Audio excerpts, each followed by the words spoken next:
번째 상황실로 들어가 보도록 하겠습니다. 메리증권 이원희 차장님과 함께할게요. 어서 오세요. 네, 안녕하세요. 네, 안녕하세요. 오늘 첫 번째 상황실은 먼저 시장부터 점검을 해봐야겠습니다. 또 오랜만에 저희가 구조대가 필요한 순간이 왔는데 코스피, 코스닥이 다 같이 밀리고 있고 어제부터 또 외국인 투자자들의 매도가 강하게 나왔거든요. 먼저 이 코로나 대유행 우려 때문인 것인지 코스피, 코스닥 급락 요인에 대해서 오늘 어떻게 보셨는지요? 뭐 어제 미국 야간 선물도 많이 밀리고, 맞아요. 예, 네. 그리고 어제부터 걱정을 했죠 사실은. 어제부터 좀 우리 시장은 좀 미리 선반영해서 움직인 부분이 있는데, 그러니까 뭐 유럽 시장도 거의 한 2% 가까이 빠졌고, 미국은 그나마 그래도 1% 이내로 이제 선방을 했는데, 지금도 미국은 야간 선물이 좀 마이너스로 돌아서면서 조금 아직은 좀 숨고르기 좀 약간 어떻게 보면 델타 변이 확산에 대한 그런 우려감이 좀 커지고 있다라고 보시면 될 것 같습니다.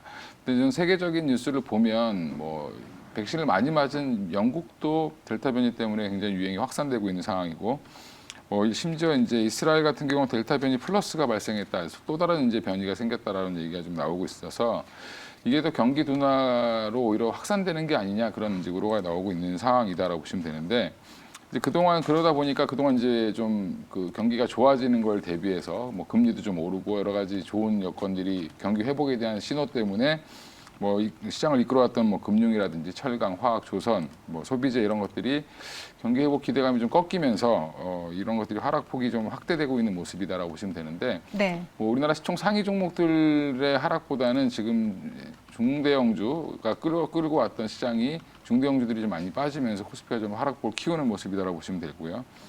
뭐 주가는 사실은 좀 부담스러운 상황이었다라는 부분, 고점 부근에 있기 때문에 미국도 그렇고 우리나라도 그렇고 어떻게 보면은 차익 실현에 어떻게 빌미를 좀 제공했다라고 보시면 될 것 같고요. 네. 단기적으로 좀 하락은 불가피할 거로 보이지만 뭐 저는 뭐 다음 주 중이면 충분히 뭐 돌아서지 않겠나 생각을 하고 있고요. 하락폭은 크지 않을 걸로 보입니다. 왜 그러냐면 결국에는 뭐 기업들의 실적이라든지 현재 지금 코스피 지수가 뭐 3,300, 3,200 선에 있지만 네. 뭐 여전히 밸류에이션 상으로는 좀 부담스러운 상황은 아니기 때문에 충분히 더 상승할 여력은 있다라고 보는데, 이건 이제 뭐 수치적인 상황이고 심리적으로 이제 좀 더 하락을 할 수 있다라는 부분들은 좀 감안하실 필요가 있고요. 뭐 지금 차트를 지금 이제 코스피 차트를 좀 열어놨는데 주봉상 보시면 사실은 뭐 박스권으로 조금씩 이제 올라가다가 박스권을 뚫고 올라가다가 다시 좀 내려오는 모습이지만 여전히 그래도 상단 부위에 있고요. 뭐 사실 월봉으로 보면 굉장히 좀 한 번도 안 쉬고 올라왔습니다. 사실 지금 계속 뭐 코로나 직후에 네. 지금 3월부터 작년 4월부터 한 번도 거의 중간에 이제 한 10월 정도를 빼고는 계속 양봉을 그리면서 올라왔고, 사실 뭐 여기서 한두 달 정도 주가가 쉰다고 해서 이상할 건 사실 없는 상황이다라고 보시면 되고요. 그래서 지금은 어떻게 보면 지수 관련 종목이라든지 뭐 지수에 집중하시는 것보다 오히려 이제 시장을 좀 아웃퍼폼할 수 있는 종목들을 좀 교체하는 쪽으로 가시는 게 맞을 것 같고요. 그러니까 시장 트렌드에 맞는 종목으로 예. 교체하는 게 맞다. 그리고 지금 뭐 아까 얘기했던 경기 민감주라든지 뭐 경기 회복에 대한 기대감으로 올랐던 종목들은 좀 네네. 비중 좀 줄일 필요가 있지 않겠나 생각하고 있습니다. 여기다가 환율도 좀 살펴봐야 되지 않을까요? 원달러 환율이 다시 또 공포가 커지다 보니까 뭐 공포 지수도 상승하고 환율도 달러 강세를 보이면서 외국인이 더 발을 뺄 수밖에 없는 시장 여건이다. 그래서 코스피 대형주들을 향한, 특히나 우리 대형주의 IT주들이 많으니까 그쪽으로 매도 물량이 나오는 거다라고 하는데 어쩔 수 없는 건가요? 근데 지금 단기적으로는 지금 시장이 뭐 영향을 받고 있지만 사실은 하나를 보면 될 것 같습니다. 지금 가장 중요하게 봐야 될 지표는 미국 10년물 국채금리라고 보시는 게 맞을 것 같고요. 네. 그러니까 결국에 이제 미국의 시장금리를 얘기하는 건데, 미국의 시장금리가 지금 뭐 10년물 기준으로 봤을 때 1.3% 밑으로 빠졌기 때문에 뭐 1.7%가 1.77%까지 갔을 때는 인플레이션 공포 때문에 시장을 흔들었고, 오히려 지금 1.3% 밑으로 빠지니까 사실은 너무 안전자산 선호 위주로 가는 거 아니냐, 뭐 그다음에 델타 변이 확산에 따른 뭐 경기 회복이 좀 느려지는 게 아니냐. 자, 한 2주 전까지만 해도 인플레이션 관련돼서 얘기를 하다가 맞아요. 이제는 어떻게 보면 경기 둔화, 이제 사실 디플레이션에 대한 우려를 하고 있는 거거든요.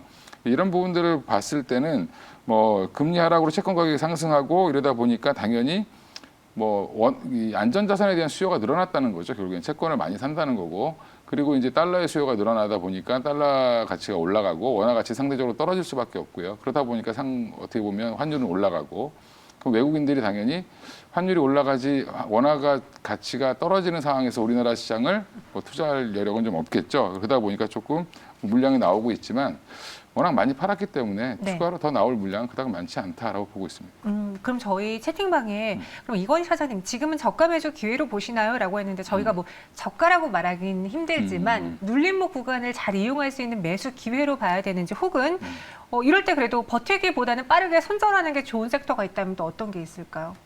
지금 경기 민감주 같은 경우 이제 뭐 아까 말씀드린 뭐 철강이라든지 네. 뭐 조선이라든지 한동안 좀 많이 올랐던 종목들, 여행주라든지 이런 것들은 비중 축소하시는 게 맞을 것 같고요. 그리고 오히려 지금 성장주들이 오래셨죠. 사실은 2차 전지 요즘에 조금 움직이긴 하지만 이런 성장주 섹터들은 지금은 좀 비중을 좀 조정시마다 확대를 하시는 게 맞을 것 같다라고 보고 있고요. 그 이유는 결국에는 저금리 상황으로 다시 간다라고 하면 또다시 성장이 큰 쪽으로 몰릴 수밖에 없고요, 시장은. 그러면 결국엔 다시 그쪽이 또 강화될 수밖에 없다라고 보고 있습니다. 그래서 조금은 지금은 뭐 뭘 버텨야 되냐, 뭐 저점 매수를 해야 되냐 이렇게 포괄적으로 말씀드리기 좀 그렇고요. 섹터별로 좀 다르게 대응을 해야 된다고 보고 있습니다. 네, 성장주들의 경우에는 버티시면서 다시 또 순환매가 들어올 때까지 비중을 확대해보는 것도 하나의 전략일 것 같습니다. 하지만 여행주라던가 경기 민감주들 어느 정도 리스크 관리가 필요하다. 비중 축소 의견까지도 제시해드렸어요. 여러분들의 오늘 오후장 투자 전략에 좀 도움이 되었길 바라면서 두 번째는 종목을 한번 짚어보겠습니다. 오늘은 전체적으로 시장이 안 좋아서 저희가 무언가 뚜렷한 특징을 보이는 종목을 꼽기보다 이벤트를 앞두고 있는 종목을 꼽아봤어요. 하나 에어로스페이스인데 우주 여행이 시작이 됩니다. 개시가 임박하면서 버진 갤럭틱이 다가오는 10일에 시험 비행을 진행한다고 하는데 그 내용부터 좀 정리해 볼까요? 일단은 뭐 버진 갤럭틱이 가장 먼저 이제 스타트를 하는 거고요. 네. 그 외에도 이제 블루 오리진이라는 회사랑 그다음 스페이스X가 기다리고 있는 상황인데 이 세 기업 중심으로 해서 이제 우주여행 사업이 본격화되고 있다라고 보시면 될 것 같습니다. 근데 미국 내 반응은 사실은 뭐 우주여행 관련돼서 특히 이제 버진 갤럭틱 관련돼 주가 부분에서는 긍부정이 다 있는데 긍정적인 거는 시작한다는 의미고 네. 부정적인 거는 이미 다 반영됐다는 얘기고 뭐 이런 얘기가 좀 왔다 갔다 공방이 좀 있는 상황이고요. 그 날짜를 그렇게 정한 건 아폴로 11호가 달 착륙한 지 52주년을 맞아서 뭐 날짜를 맞췄다라고 얘기하고 물론 이제 날씨에 따라서 그날 못할 수도 있습니다. 근데 그 부분에 한다는 얘기고 브랜슨이라는 이제 그 버진 갤럭틱의 회장이 탑승을 할 걸로 계획이 되어 있고요. 네. 그리고 이제 오는 20일에는 블루 오리진에서 사실은 베이조스 아마존의 그 창업자죠. 네. 베이조스가 탑승하는 여행이 시작될 거고 9월에는 스페이스X가 뭐 사실은 민간인을 4명 태우고 우주 여행을 시작하겠다라고 지금 밝히고 있는 상황입니다. 저는 사실 우주에 대한 그런 기대라고 할까나요? 뭐 그런 건 딱히 없는데 억만장자들 혹은 또 많은 CEO들은 우주로 계속 시선을 돌리고 있더라고요. 이 시장이 커질 수밖에 없지 않을까 싶은데 산업에 대한 다양한 호재성 소식에 우주항공주들이 이번 주에 반짝 올랐다가 요 며칠 시장 안 좋으면서 좀 같이 밀리고 있어요. 근데 아직 남아있잖아요, 호재들이. 그럼 우리는 이걸 이용해서 매수로 해봐야 되는 건가요? 어떻게 해야 될까요? 우주항공 관련돼서 뭐 예전에 뭐 세트레가 한 10년 전에도 한번 이슈가 됐었고요. 우리나라 네. 최초의 인공위성 발사 이로부터 뭐 조금 움직이긴 했었는데 그 뒤로 지금 어느 정도 체계를 갖추기 시작한 게 어떻게 보면 최근 들어서 포트폴리오가 좀 나오고 여러 종목들이 나오기 시작했는데 네. 사실 국내 기업들은 우주 여행가는 사실 아직도 머나먼 그렇죠. 얘기고요. 네. 그 안에 부품을 좀 납품하는 정도의 걸로 예상을 하고 있고 뭐 국내 이슈가 오히려 더 클 걸로 보고 있습니다. 그래서 누리호 발사 관련돼서 물론 예산이 감축됐다라는 뉴스도 좀 있는데 올 10월에 발사가 한번 예정되어 있고요. 내년 5월에 있기 때문에 그거와 관련된 기업들을 찾으시는 게 우리도 나을 것 같고 뭐 저도 큰 종목들 좀 위주로 보시는 게 맞다라고 보고 있는데 그 중에 하나 에어로스페이스 좋게 보고 있고요. 하나 시스템도 좋게 보고 있고 그다음에 한국항공우주도 좋게 보고 있는 상황이지만 일단 가격은 지금 너무 단기간에 많이 올라서 가격적인 매력은 상당히 좀 많이 떨어져 있다라고 보고 있고요. 네. 예, 그러면 사실은 뭐 그렇게 지금은 적극적으로 매수하기보다는 좀 빠질 때까지 기다렸다가 사시는 게 맞지 않나. 오히려 이 미국의 이벤트 이슈 영향은 그다지 크지 않을 걸로 보고 있습니다. 저는 뭐 주말에 있을 이벤트를 봐서 지금이라도 빨리 막 빠질 때 매수를 해야 되나 했는데 단기간에 그 이슈가 또 주가에 어느 정도 반영된 것으로 보인다. 그래서 다음 기회를 매수 찬스로 노려보자라고 해주셨습니다. 하지만 뭐 한국항공우주라든가 하나에어로스페이스 또 인텔리아테크 그쪽에서 두각을 보시는 종목들 많잖아요. 그렇죠. 그 나온 종목들은 다 나름의 이제 특징을 좀 갖고 있는데 네. 저는 중장기적으로는 이쪽 산업은 뭐 좋다라고 보지만 지금 단기에 너무 급등을 많이 했기 때문에 사실은 주가는 좀 비싸다라고 보고 있고요. 네. 조금 더 시장이 그러니까 종목이 조정이 나올 때 중장기적으로 보시고 좀 매수하시는 게 맞지 않나 싶습니다. 그럼 하나에어로스페이스는 따로 매수가 드리지 말까요? 뭐 매수가보다는 매도가를 드려야 될 것 같은데 단기적으로 목표가는 한 64,000원 정도 올라가게 되면 물론 이제 뭐 이슈 때문에 또 올라갈 수도 있죠. 그러면 64,000원 정도면은 일단 좀 매도를 하시는 게 맞을 것 같고요. 보수적인 분들은 한 6만 원 정도 선부터는 매도를 하시는 게 맞을 것 같습니다. 네, 하나에어로스페이스는 매도 가격 라인대를 전해주셨습니다. 이어서 다음 상황실 KB금융으로 넘어가 보겠습니다. 저희 채팅방에 한 달 동안 차근차근 올라갔던 것들이 이틀 만에 다 빠져버리니 정말 할 말이 없습니다. 참 힘든 시장입니다. 오늘 정말 힘드네요라는 말들이 많은데 금융주들도 좀 힘든 상황인 것 같아요. 갑자기 앞서 짚어주셨던 것처럼 미 국채 금리가 하락하면서 국내 금융주, 뉴욕 도시내 금융주 다 같이 빠지고 있거든요. 금리 아까 하락에 대한 배경 짚어주셨는데 그럼 우리나라에 있는 금융주들도 일정 부분 계속 타격을 받을 수밖에 없을까요? 뭐 당연히 타격을 받을 수밖에 없고요. 네. 어떻게 보면 이제 시장 금리를 좌지우지하는 게 미국의 금리라고 보시면 되는데 우리나라도 지금 뭐 사실 올해 안에 한두 차례 정도 금리 인상을 예고를 했지만 한은에서 그걸로만으로는 사실은 미국 은행주가 좀 올라가기 좀 어렵다. 그건 이제 기준금리고 은행과 중앙은행과 은행과의 거래 금리고 사실 이미 시장 금리는 먼저 반영이 됐었고요. 네. 지금도 결국엔 그러면 기준금리가 올린다고 해서 시장 금리는 올라갈 수 있지만 그렇다고 급격하게 많이 오르기는 좀 어려울 걸로 보이고 오히려 지금 안전자산 선호 현상이 좀 강화되기 시작하면서 채권 수요가 증가한 건데 결국에는 그러면 뭐 금융주들은 지금 약간 피크아웃한 게 아닌가 좀 개인적으로 생각을 좀 하고 있습니다. 그래서 특히 은행주들 같은 경우는 제가 이 차트를 하나 띄워놨는데 네, 보시면 어떤 차트예요? 예, 연봉을 제가 띄워놨습니다. KB금융에. KB금융의 연봉 차트 한번 볼게요. 이게 봉 하나가 1년이라고 보시면 되는데 네. 이 1년이 보시면 이 상장 이후로 박스권입니다. 그냥. 빠졌다가 많이 올라가면 6만 원을 좀 넘었다가 떨어지면 또 이제 뭐 한 4만 원대까지 4만 원, 3만 원대까지 빠지는 그런 모습이 계속 반복적으로 이루어지고 있기 때문에 사실 이걸 벗어나려면 신규 사업이 뭔가가 등장을 해야 되는데 사실 은행업이라는 게 그렇게 신규 사업이 등장하기 어렵죠. 규제 산업이다 보니까. 그래서 최근에 하락하는 거는 어떻게 보면 당연히 뭐 미국 시장 영향을 받아서 빠지는 거라고 보시면 될 것 같고요. 굳이 지금은 뭐 적극적으로 매수하거나 이렇게 하실 필요는 없을 것 같습니다. 네, 지금 매수는 하지 않는 게 좋을 것 같다라고 하셨어요. 채팅방에는 이런 이야기가 있어요. 금리 인상이 결국엔 될 거고 그럼 지금이라도 매수 기회인 것 같은데요 라는 의견 주셨고 저도 사실 이 부분을 여쭤보고 싶었거든요. 지금은 금리 인상 시기가 더 늦춰질 수는 있지만 어쩔 수 없이 해야 되는 단계라면 우리가 그 금융주의 바닥을 논하기보다 이렇게 빠질 때마다 매수하는 게 나쁘지 않을 것 같은데. 그래서 선을 좀 정해드리면 네. 45,000원까지는 밀릴 수 있다라고 보시고 대응하시는 게 맞을 것 같고 오히려 그 밑으로 빠지면 사실은 사야 된다. 저도 개인적으로 그렇게 생각하고 있습니다. KB금융이 45,000원까지는 빠질 것 같고 그 밑으로 빠진다면 더 매수를 해야 되는 기회일 거다라고 했거든요.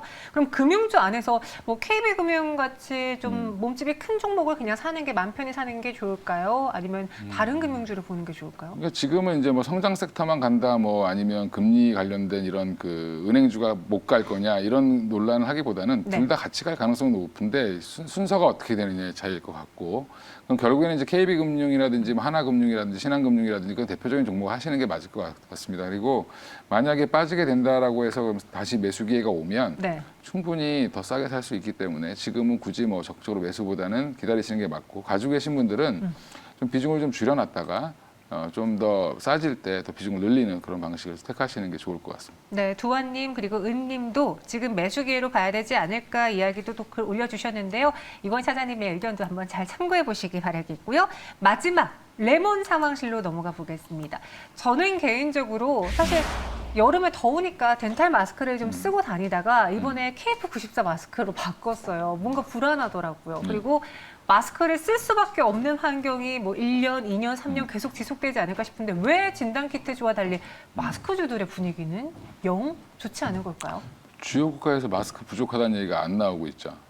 너무 많아요, 저희 마스크가? 아직은 공급이 더 많은 상태고 여전히 이제 과공급되다가 사실 굉장히 부족해서 엄청나게 공급이 되다가 우리나라 국내에도 사실은 마스크 업체들이 엄청 생겼다가 사실 대부분 사라졌습니다. 한 절반 이상이 사라졌는데 그럼에도 불구하고 지금 현 시장에서 마스크가 부족하다는 얘기는 나오지 않고 있고 그럼 결국에는 마스크 가격이 올라갈 가능성은 없다라고 보시면 되고요.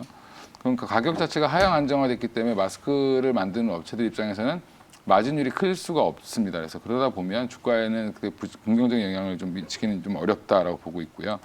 그래서 결국엔 이제 가격 하향 안정화가 이루어진 물건이다 보니까 이런 부분들이 이제 주가에 급반영되지 않고 지금 아마 마스크가 뭐 집에 많으실 거예요, 다들. 네. 그죠? 많이 사놓으셔서. 그러니까 결국에는 그런 부분들이 이미 반영됐다, 주가에. 그래서 지금은 오히려 코로나 재확산 국면이라고 하는데도 불구하고 마스크 관련주들은 전혀 반응을 하고 있지 않다라고 보시면 될 것 같습니다. 그럼 마스크주는 매력이 없다로 결론하면서 지금 굳이 살 필요는 없을까요? 뭐 지금 굳이 살 필요가 없을 것 같고요. 오히려 뭐 사실은 기존에 다른 수혜주들이 많이 있습니다. 뭐 이제 비대면 관련된 것들 이런 것들을 오히려 보시는 게 더 낫지 않나 생각하고 있습니다. 네, 그래서 저희가 마스크주의 경우에는 투자 매력도가 좀 떨어지기 때문에 가격 전략은 따로 제시해드리지 않겠습니다. 매수기에 노리셨던 분들은 조금 더 기다려보시기 바라겠고요.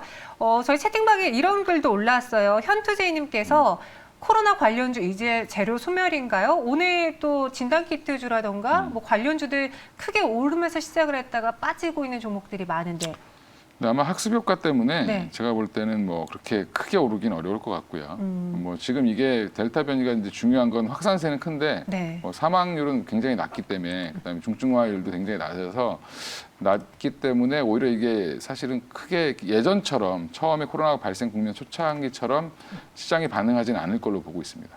네. 그리고 저희가 집중 점검 시간에요. 이번에 거리두기 4단계로 격상되면서 무엇이 바뀌는지 또 그로 인해서 재택 그리고 또 온라인 결제 무엇이 수혜를 받을 수 있는지도 전해드리도록 할 테니까요. 끝까지 채널 고정해 주시기 바라겠습니다. 이건희 차장과 함께했어요. 고맙습니다. 예, 감사합니다.